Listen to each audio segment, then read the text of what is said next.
Hi guys, it's Chris from Schema Therapy Training Online, and here is a hack for you, a schema therapy hack.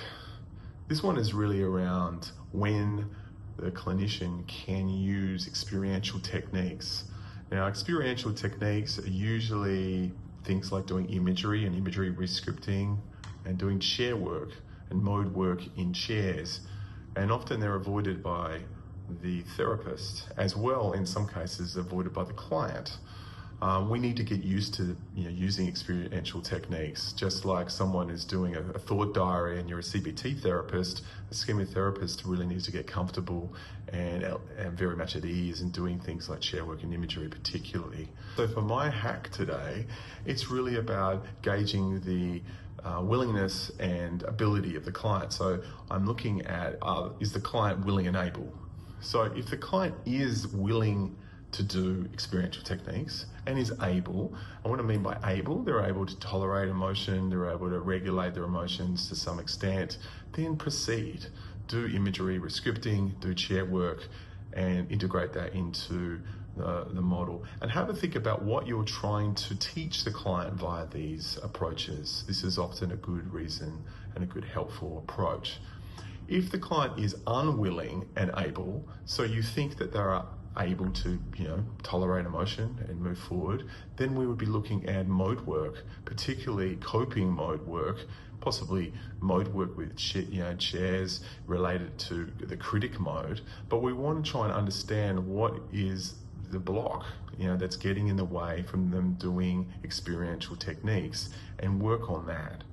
And that may be in itself be using some sort of experiential technique anyway, for example. The third group would be clients that are willing but unable. So clients that are willing to do experiential work, and they might be very much up for that, but you are thinking, I don't think they're able to tolerate their emotion per se.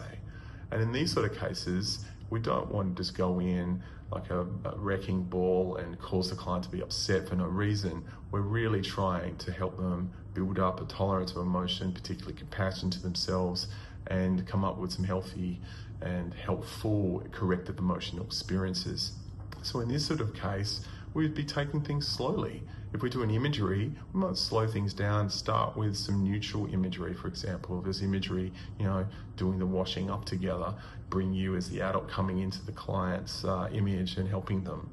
Or maybe some positive imagery where you're engaging in a positive event. Just getting the client to be used to closing their eyes is a helpful thing. But then you can also just titrate this up to more challenging stuff. It might be related to the client having an image of them as a kid, feeling the same way as they did, as they have been in the past and they do now, and reparenting a child that's lonely or sad or feeling defective, for example. So the third group, they're willing but unable. Just slow things down and titrate. The fourth group is clients that are unwilling and unable.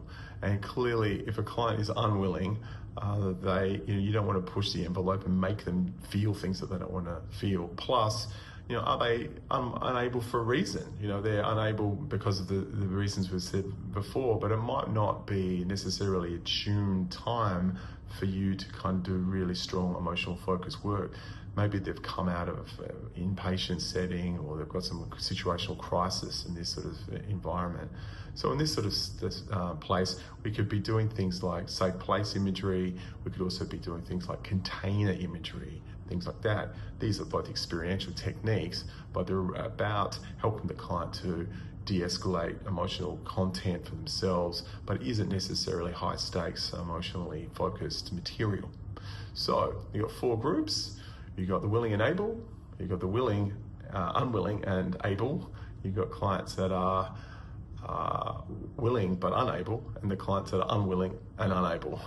And think about your clients, what group does your client fit in, and again, if a client is willing and able, make use of the time and allow them to have experiences like imagery and chair work in your therapy. Hope you enjoyed watching.